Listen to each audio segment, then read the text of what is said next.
Welcome to the Black Male Impact. Today we have as guest Mr. Jonathan Jones. Mr. Jones, welcome to the Black Male Impact. Thank you for having me tonight. It's a pleasure. But before we get into the conversation itself, I know you are a seasoned educator, and I know you are the founder and CEO of Uplift, which is an organization that empowers Black male teachers. But I would love for you to share about yourself a little bit more so the listeners can know who you are before we get into the conversation itself. Definitely. Well, thank you for this opportunity. My name is Jonathan C.W. Jones. As you indicated, I am a seasoned educator. I came into the field of education back in 1993, straight out of high school, not knowing what I was going to do. Wasn't sure about college, to be honest, scared of college. I just knew that living in the house, living under the roof of my mother, that I better have 2-3 jobs if I'm not going to college. So straight out of high school, I had the opportunity to get basically an EA position, or educational assistant position, in a program called the African American Mentorship Program, where I was paired up with other African American students 3rd through 5th grade. And it was that experience that ushered me into the field of education. I had no idea I was going to have a passion to be in the field of education, but it was that experience that actually brought me into the field of education and helped me understand that, oh, I got some skill sets, I have some knowledge base, and I enjoy doing this, and I have the ability to connect with our kids. Let's continue exploring this opportunity. Okay. And you said something a while ago that you got the opportunity to be an EA, education assistant, but it's that exposure that gives you or help you to develop the desire to become a teacher. And as we go on this conversation, I guess we will talk more about the importance of exposure, because you not knowing that you would love teaching, or that's something that you would have a passion for, but being that you receive an exposure or someone give you an opportunity, then you develop the love. So I can see how important exposure is, especially for us as Black men. And hopefully we can get to touch more on that as we continue the conversation. Were you going to share anything else more about the work that you're doing before we get into the conversation? Well, I'll take your lead. Tell me where you want to go. Okay. All right. So we're just going to go straight into the conversation itself. So my first question to you is, what is the mindset that it takes to make a positive impact? Okay. I recently learned this. As we stated, I run my full-time job currently is I'm an assistant principal at a middle school, 6th grade and 8th grade. On a part-time basis, the service that I focus my attention on is I run a nonprofit organization called Uplift Movement. And my board recently taught me two things. One is the ability to pivot. Okay. And one, I would say, when we're talking about making a positive impact, be relentless. Don't stop, despite any of the challenges, because I'm in the firm belief that our biggest challenge is ourselves. If we can get through our own internalized challenges, everything else should be a little bit easier. And be relentless on whatever you're passionate about, and be firm on what your focus is and what your vision is. But at the same time, be flexible to say, hold on a second, I'm focused on this. I want to do this, but what is my current data telling me? What is the current information telling me? If I continue this direction, what is it going to look like? Or should I pivot and go a different direction where I'm not quite sure, but the outcome might be a little bit different? So I would say being relentless and have the ability to pivot is crucial. But also with that is having that clear vision, being clear on your vision. If you're clear on your passion, then move forward on your passion, because no one can tell you.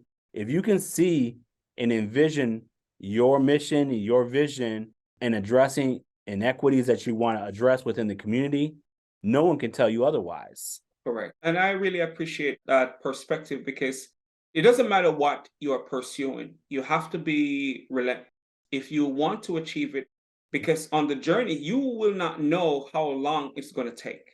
And if you really believe in what you're doing, you should make up your mind to be relentless, make up your mind to go the extra mile, to do whatever it takes to achieve the goal.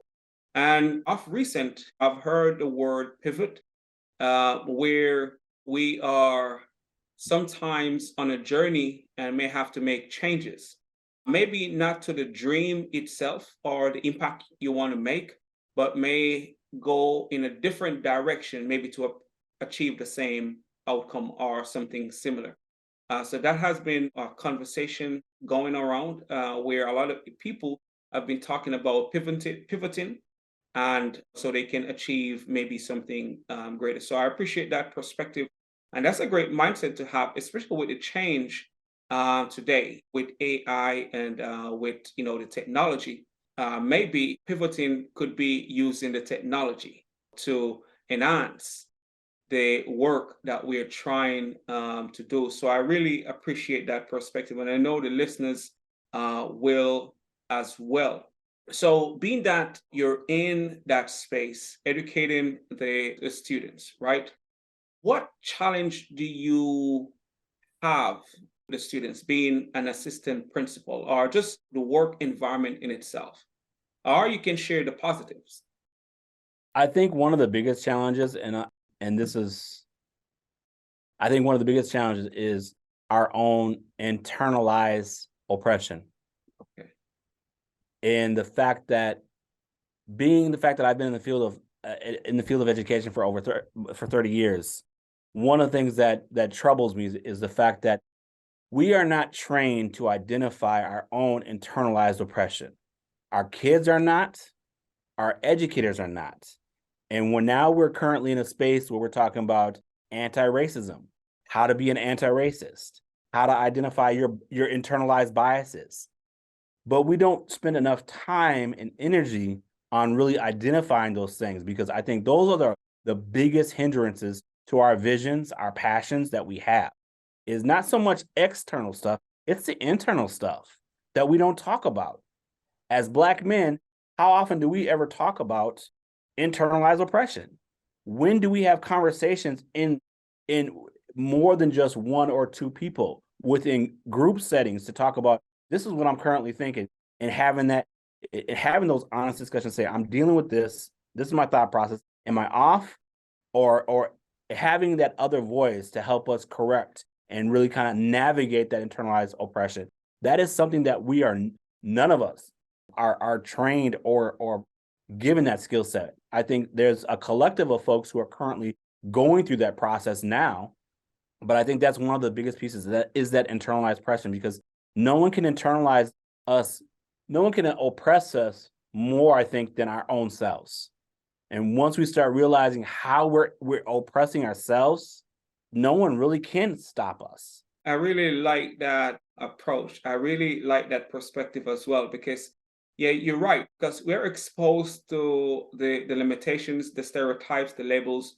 And if we take on those and believe that's who we are and that's what we can do, then it doesn't matter what's happening, because we already believe that. We have to address those things that we believe about ourselves to break ourselves free from the limitations and the stereotypes. So I really, really appreciate that perspective. And that's a great segue into the next question. What advice do you have for the men listening and how they can play a role in creating positive change? The first thing I would say is identify, what are your challenges? What are the challenges that you can identify within yourself? What are the things how are you holding yourself back? Because I'd be willing to bet that all of us hold ourselves back for a variety of reasons, because of obligations, because of whatever it may be. I think we are conditioned to hold ourselves back versus letting ourselves be free, letting ourselves be vulnerable to explore our own creativity, our own imagination, and be okay with going through the process of failure and these things. Really identify, how am I holding myself back? Maybe you're not. And if you're not, okay, what's the next step I need to take? If I'm not currently holding myself back, what's my next step? What's the next step I need to take? But if we're constantly thinking about outside of us and how, don't get me wrong, there are external pressures too. There's external oppression. But I firmly believe if we can kill the oppression from within, we can kill it from the outside. Man, I support that wholeheartedly because we should get to a point where we're willing to do for ourselves what we can do and don't wait for others to do for us what we should be doing for ourselves.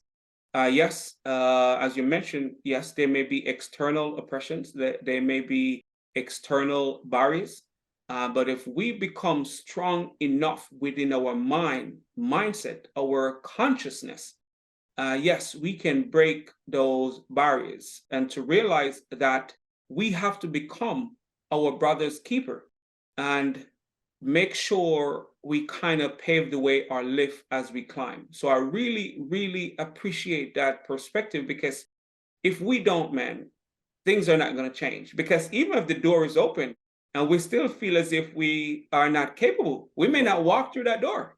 Right, exactly. So that's a great way to look at it. And I think it's a very important perspective that we need to look at if we're going to move forward, because that's what are where we are right now. We need to move forward. We need to move the needle forward. We need to break down the barriers. So I really appreciate that perspective as we think about creating positive change. Make sure we dismantle our own internal oppression, the old disbelief or limitations that we may place on ourselves because society said we can't do something, then all right, we're going to accept it and don't do what we innately are capable of doing. I really, again, appreciate that perspective. So that leads me to my next question. How can we, as Black men, help to change the narrative today? And that may be similar to what you just said. What else can we do to help change the narrative? So with the narrative, we're talking stories. We have to recognize that stories are being told. Stories are being told about us, and some of those stories are not being told by us. Correct. And we need to be in control of that narrative and telling that story. And we need to be centered on self and us. And I would even go a step further and say we also need to be mindful and deliberately connecting with others who are also focused on changing the narrative like we are, maybe in a different way, but parallel to what we're doing as well for that external reinforcement. Because it's going to be a collective that changes the narrative. It's not going to be one individual, one organization, one business. It's going to be a collective consciousness that changes this narrative and recenters it back on us, on our history, on our contributions, to really focus in on being able to change that narrative and to be able to also support each other and saying, no, this is our story. This is our story, and supporting each other deliberately as we tell our story. When I created Uplift, one of the things that this is a current issue. One of the things that has struck me. Now we have produced 3 editions. I have not been the narrator. I would say it's been a collective approach. I may come up with some of the questions that I want to ask other Black men from across the country, but there's a common theme that comes out of our experience as Black male educators. And I want to be one of those individuals that helps uplift that voice and say, this is what we're currently experiencing, and this is the direction that we want to go. And in the why behind that. Here is also some of our challenges. The other piece to that is that in telling our story is really reiterating one of my pieces is that what I've learned in the past 3 years is that Black male educators are not, we are not trained to connect. We're not trained to connect and reach out to each other. We're not trained to connect with each other within our school buildings. We're not trained to really connect with each other across districts and across states.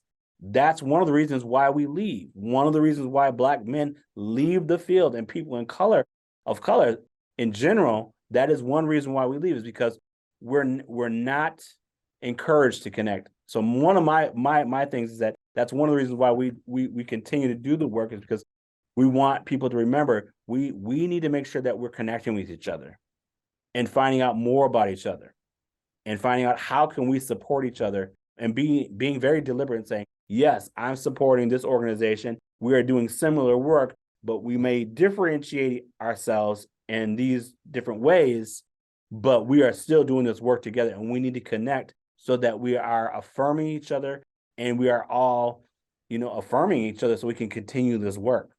Well, man, I think that is really important. The work that needs to be done, this is not an individual effort, and it will not be an individual effort if we're serious about the change that we want to see. It will be accomplished from a collective perspective or collective standpoint. We have to come together and realize that's where our power is. We have been separated, being that we have been conditioned not to trust each other, not to work well with each other. So we have to realize that the distrust that we have developed, it's not really of our own nature, but it's how we have been conditioned, socialized to think and see each other. And if we can break that, if we can break that distrust that we have been conditioned or to think or develop over time, man, we can break so many barriers, it would be crazy. And because innately, man, we have the potential, we have so much in us to make an impact. So if we can come together, man, we can change this world. And I believe sometimes we are the ones who are not aware of our greatness.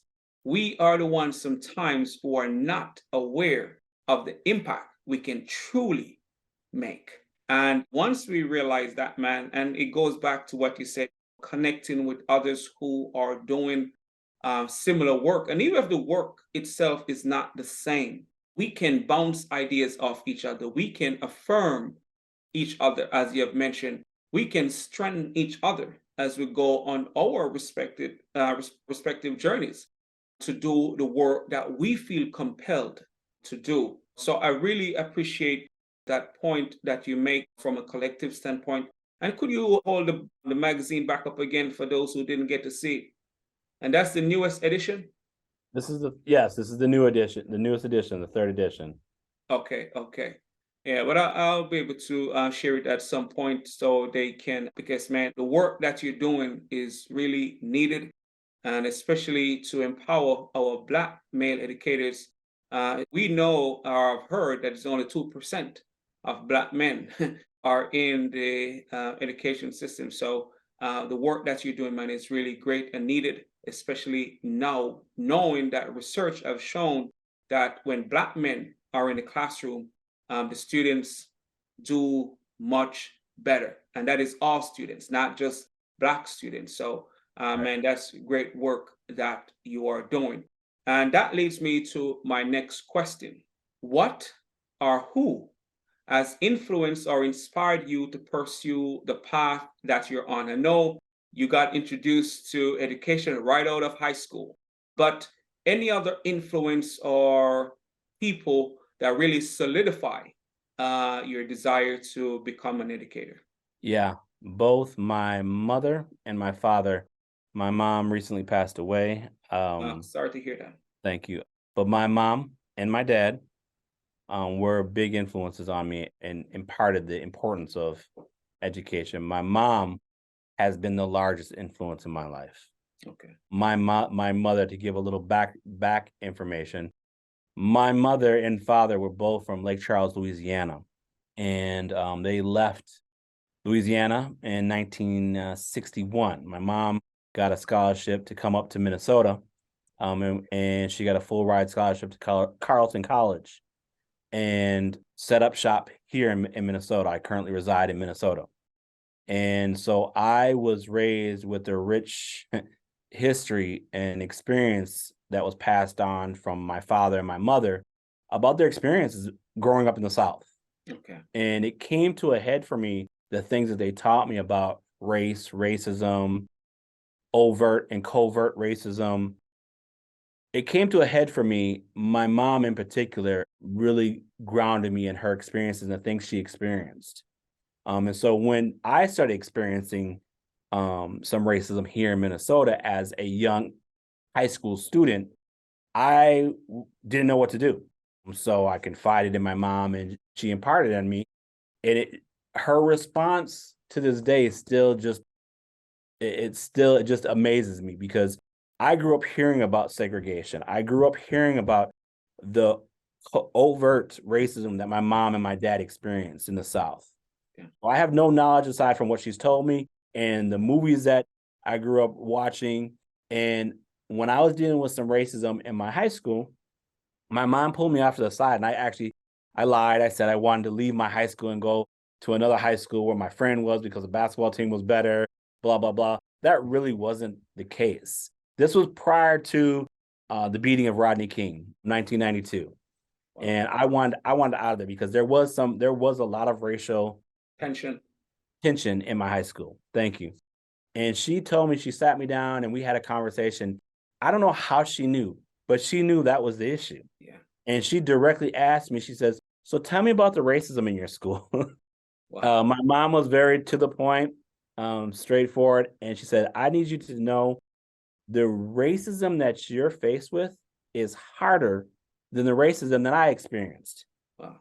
That floored me. I didn't understand that. And then she broke it down. She says, "I experienced overt racism in my face daily. Wow. You are experiencing covert racism. Not the same thing. Not in your face. You don't know when it's coming." And to me, that's much harder. And it was that she challenged. It was that discussion that led into her challenging me and saying, "Well, do something about it then." And that really had an impact on me. And that was my first. That led into several other things that I ended up doing. I'll just share it. I mean, because it is what it is. My mom said, "Do something about it," and she spurred in me for me to do something. So I wrote up a proposal to my teachers and the principal of my school. I said, "I want to have a cultural diversity day to celebrate cultures, to bring in people from the community, to talk about who we are as individuals, to talk about our rich history, because our teachers aren't doing it. They're not bringing it into the classrooms. They're not bringing our story into the classroom. We are here. We exist. We have a rich history. Why is it not being talked about in our classrooms?" And my proposal requested that they suspend curriculum for one school day. And they suspended the curriculum for one school day, and we had our first cultural diversity day. Now, that Wow. was a challenging time because it didn't happen until right after the year. It happened after the cultural diversity day happened after Rodney King. So just imagine, so the timeline of things, the events of happenings. But my point with all of this is that my mom was a huge influence on me. She was an educator. She taught adult illiteracy in the community, and that she has been just, I can't even say how much of an influence. That's just one example of the impact she's had on me. I'll also share my stepfather, who has lost that title of step. He is just simply my father, because he has also been in my life for several years, has been a significant influencer in my life. And also, I have to share, I can't say this, the mighty men of my fraternity, Alpha Phi Alpha fraternity. There are so many men that I have been blessed to be connected with that uplift me.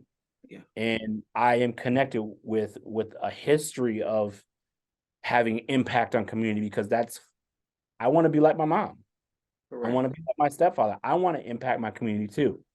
Well, but you see, the seed was already planted when you have to step up and help to address that need that you saw in high school.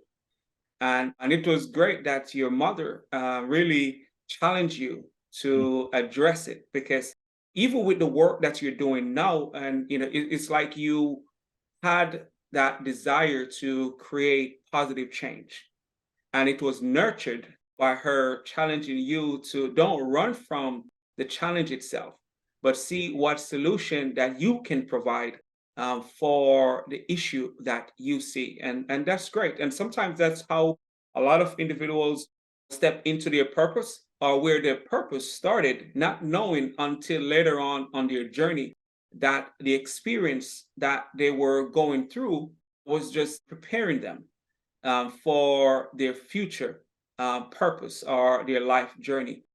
So that's great that she saw that or intuitively realized that that's what needs to be done so you can become who you are today. Because if you had run from that challenge, maybe you'll be still running. So Right. sometimes get you to step up and provide solutions, and that just cement or put that foundation for who you are today. So I really appreciate that perspective and that response as well. So my next question is, what is your perspective on the current climate of Black men in society today? I think my perspective, to be honest, is a little skewed because of my social economic status. Oh, And I think I have an idea of some of the challenges that we face, but I can't put that in one box because there's so many of us outside of that box that we tend to get placed in. I think one of the challenges still is addressing, I consider the elephant in the room, our education system. okay. Our education system was not designed to uplift and build people of color, in particular, Black children. It Correct. just was not designed to do that. It wasn't designed to lift up Native American or Asian American. It was not designed, it was designed to destroy culture. And now I'm in a system trying to figure out how can I address this system that I know that wasn't designed for us, because I think that's one of the biggest challenges right now. We have a Mhm. system that continually is designed to not celebrate culture, to not uplift culture, to not empower culture, and that is a challenge. And I think that directly falls on our kids Mhm. go through this system, not knowing who they are, not knowing the richness of our culture, and that is a major problem. And I think that in general is one of the biggest pieces is that there's a lack of understanding and knowledge of the vastness of our history. Our history never started with this country. It spans way beyond that. But there are, I feel, a lot of us who are not aware of that. Well, you're right. Not everyone is aware, and some of us still go through the process. And the desire is there for our community to thrive. But if the education system itself still operate from an oppressive standpoint, because it's in the fabric of the education system itself. So we have to address some of those procedures and policies that affects the Black students who the system itself weren't really created for. And to get past that, we have to have some courageous people, of course, but it's those changes will not just come from our effort. The people who have more say in the policies will need to make some changes, I believe. Yes, it's important that we voice our opinion. It's important that we step up and do our part and don't just sit back and watch things and hope things change. We have to do our part. And as you mentioned, that all of us may not be experiencing the same things because some of us may get more opportunities, or maybe because of our environment or where we start our journey, it may position some of us in a better space to get opportunities. But we have to understand that not because one of us or two or three are able to progress means everything is okay. There are a lot of barriers that prevents more of us, despite having the potential to thrive, still don't get the opportunity to thrive. So I really appreciate that which you share on the current climate of us as Black men in society. But I'm going to go back up to the top where you mentioned about you getting the exposure out of high school. Do you find a lot of young men in your community, in your school district, getting those opportunities to get exposure to what is possible for them. In short, I think about the school that I'm in currently. I think there's a start to that. I know personally that that's one of the things that I would love to be a part of, more specifically in my school building, and simply having some of those conversations. A couple conversations I would love to have with our students, because I work in a school that's 612, so Okay. middle school and high school. I would love to look at see about the possibility of having conversations with our high school students to see what is their thought process about becoming teachers. Yeah. Has anybody ever asked them, do you want to be a teacher? And I know they're asking that question is a little bit loaded, because I understand that because our system is still, I would say, not in a liberation focus, it's still historically kind of oppressive. Hmm. If we push it more towards that liberation focus, I think one of the things I'd love to have the conversation with is, how has our educational system harmed you? Wow. Because I think that's a conversation that has never been had. When was the last time we pulled our parents in and our students say, okay, give me an example of when our educational system harmed you? Give me an example of maybe when I have harmed you, when I made a mistake, and owning it. Because that's the thing, is that it's not just the system. We are the system. We are part of the system. And if we're not internalizing the fact that we are part of it, we're not going to make that impact change that we want, because we're making a wall between us and the system when we are connected to the system. So those will be some things that I would love to explore, is finding out, you know, what their perspectives are, what is their experience, and then also asking, I bet you guys would be awesome educators, and challenge them, kind of like my mom challenged me, and exposing them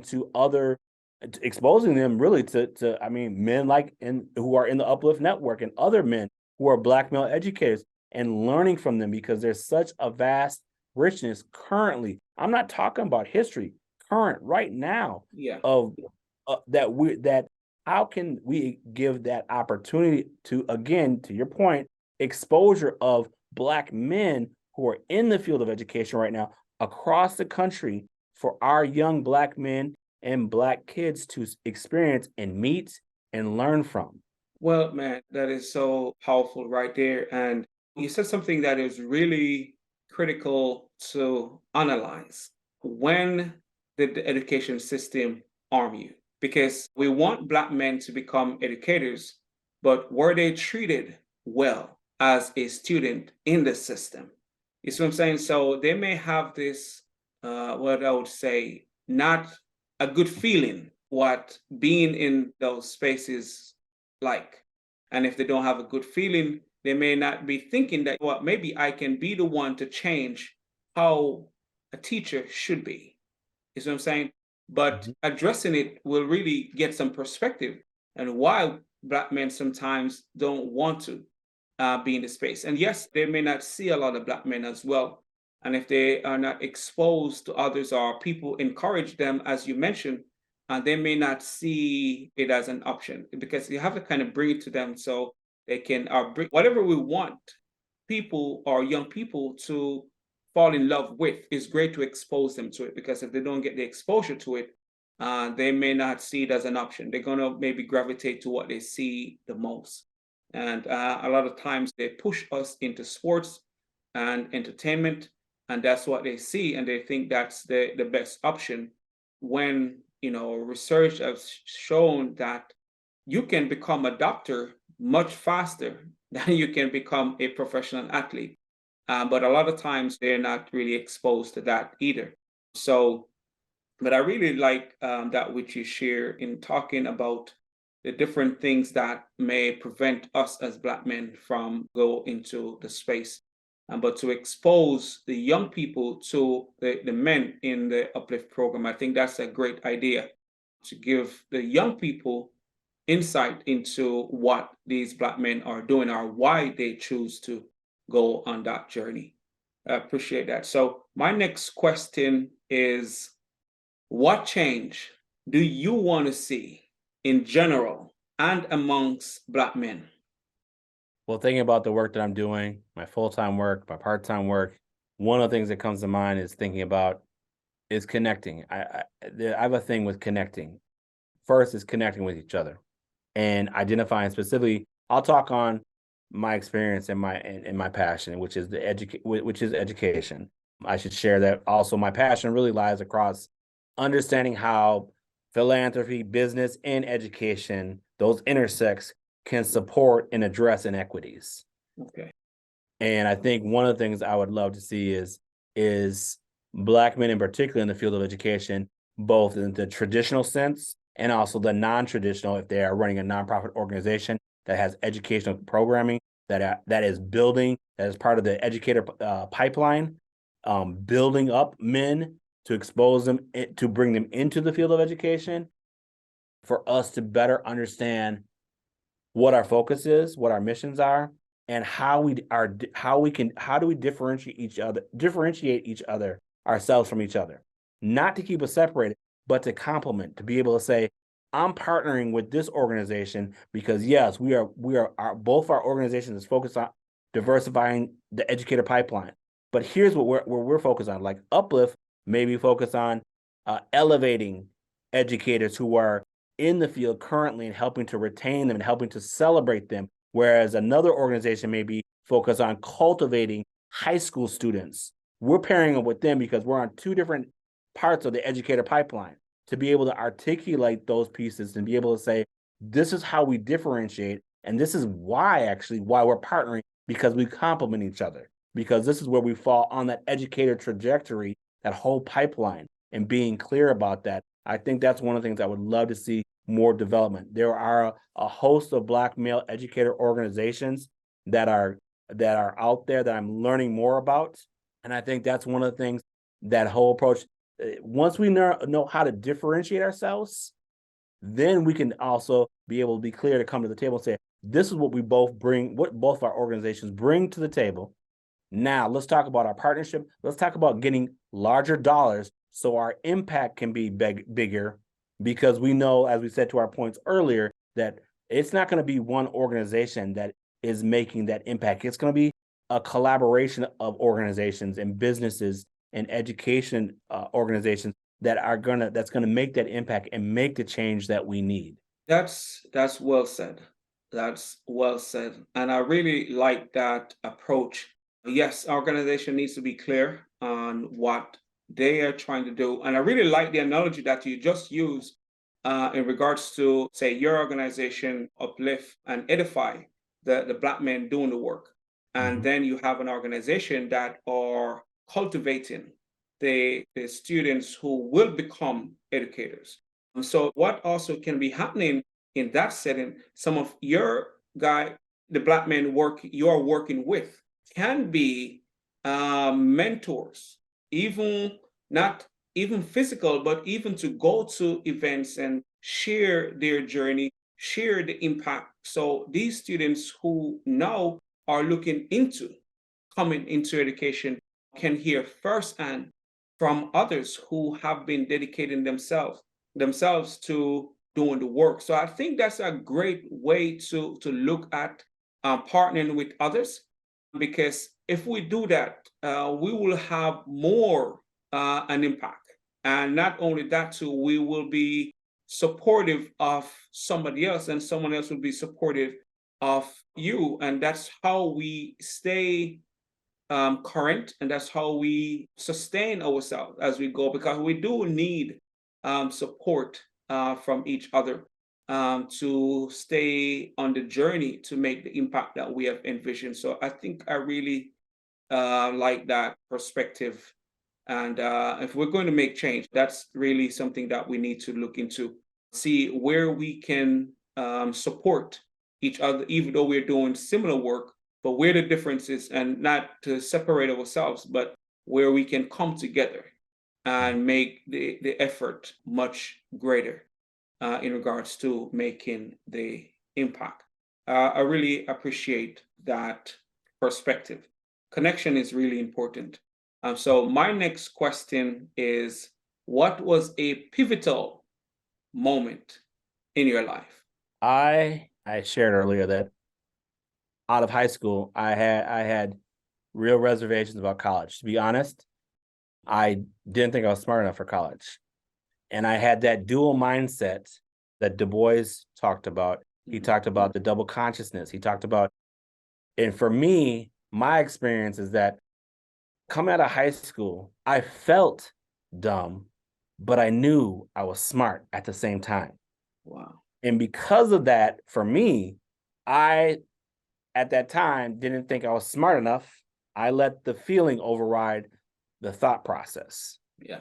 And I let that feeling say, no, this is the direction you need to go. Go get a job. College is not for you. After experiencing being an educational aide, a teacher's aide for several years, one of the things my mom imparted on me, she says, you're going to reach a ceiling. You're going to reach a point where you can no longer get more pay because you have no training. You have some experience, which is valuable, but you have no training. You need training. And so a pivotal moment was me overcoming my fear as a returning adult student. I went to undergrad and I left home and actually went to a historical Black college and university down in New Orleans called Xavier University of Louisiana. Okay. That was extremely pivotal for a whole bunch of different reasons. One of which is I completely physically left my comfort zone. And for the first month, wanted to come back home. But something made me stay. I'll give that up to the higher power. And yes, my mom. That's right. And because I had always my mom went to a historical Black college and university. So again, back to that history that was shared with me, I knew that HBCUs had a richness that I wanted to experience more than just hearing about it. Sure. And so I left home and went down to Xavier. And probably the best thing that I got from that experience is myself. Yes, I got an undergrad degree.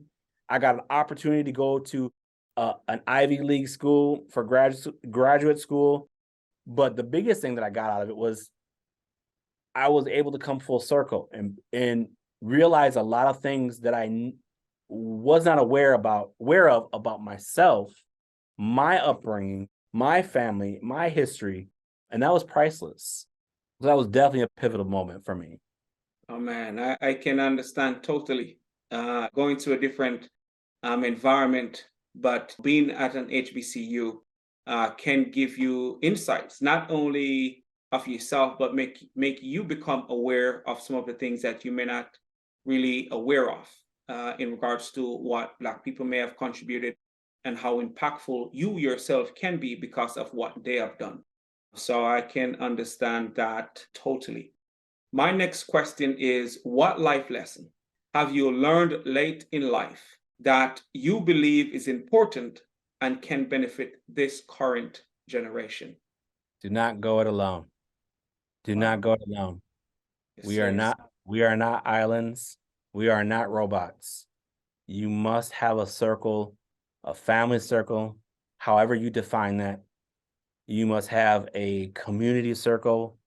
You must have those circles around you in order to thrive. And if you're not focused on building yourself and making those connections with your community, you will not thrive. You will not. You need to recognize that we are not it's much bigger than us. We must connect. Man, and that is something really important. It goes back to what we had shared earlier about trusting each other and realizing that we need each other to thrive, to achieve on a bigger level that innately we are capable of, but we have to realize, as you mentioned, that we cannot do this by ourselves. That's really important. And I'm glad you shared that. And I think maybe you're the first person that reminds us that as a life lesson that, man, look at it, you can't do this thing alone. So that's really important and a great reminder to all of us who are committed to doing the work that matters. We need support, we need help on the journey. And that's a great reminder. Thank you for saying that. My next question is, before I ask my final question, Where can the listeners find you and help support the great work that you're doing? They can find out more about Uplift Movement at upliftmovement.org and find out all the information you'd like to know about us. We are currently focusing on, we have produced three. We have the Uplift Movement nonprofit. Our mission is to recruit, retain, engage so that Black male educators thrive and excel. And one way we do that is by creating affinity spaces, both in person, in print, and online. It's kind of our focus right now. But we're looking to maybe take kind of a pause a little bit because it's been 3 years that we've produced, and my board wants me to become a little bit more deliberate, which I can appreciate. But they can find more at upliftmovement.org. They can place an order for the publications online, find out about the board that has been directing some of this work. I have an amazing board, and the biggest gift of that a board, those of you who may know, can give you is to help you get outside your own head and get out of your own way.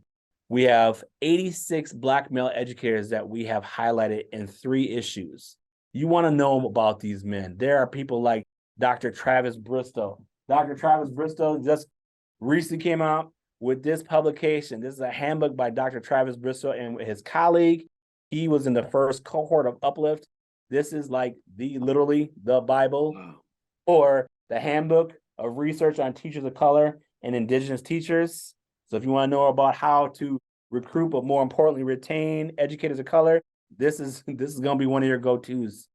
We have individuals like Sharif El-Mekki, who runs the Center for Black Educator Development. We have just a host of amazing men. And again, to my point, to sustain us, we have our own internal passion, but that internal passion also needs external support.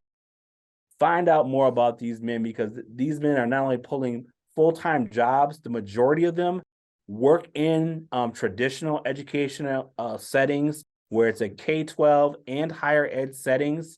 And in addition to that, they are focused on service. They are focused on community. They are focused on, aside from their 9-to-5 job, most of them have a part-time job that they do that's directly related to community.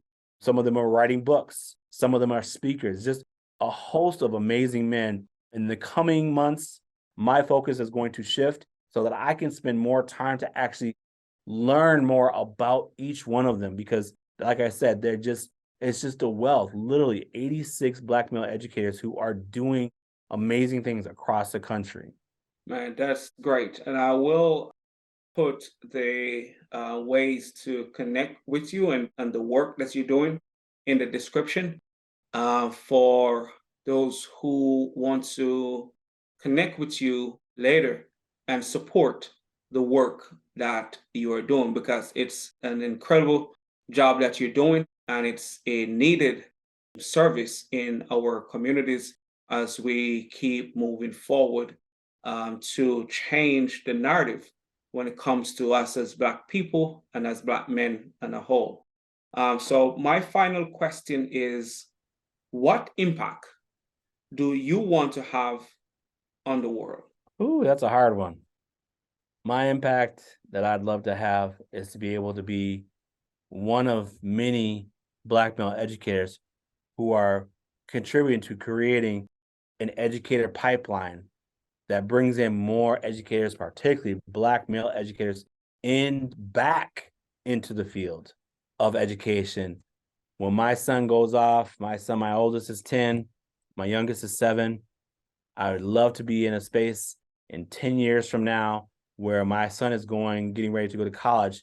I don't want my son to have to wait to go to college to have his first Black male educator or his first Black teacher. Well, that's great. And the work that you're doing, man, to get more Black men to see the value, and not only to see the value, but stays within the space. Because, when I just started this journey, especially doing my doctoral degree in education, I realized that there were males in the program or in the school setting that feel isolated. They were the only one they didn't feel validated, and then they left. So I commend what you're doing because it's not only to get there, it's to help them to stay there.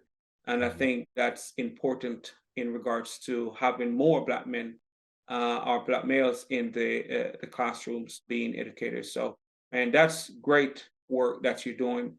And again, it's needed for this current generation and for generations to come because if we change the narrative now, it will impact the future. So, and that's what you're doing. You're helping to change the narrative when it comes to Black men in the classrooms. Again, Mr. Jones, thank you for being here on the Black Male Impact, and thank you for sharing your insights and perspectives on how we as Black men can make a difference in the world. Thank you, Dr. Krause, for having me. Man, it's a pleasure. And as always, listeners, thank you for being here with us. Thank you for your support or your continued support.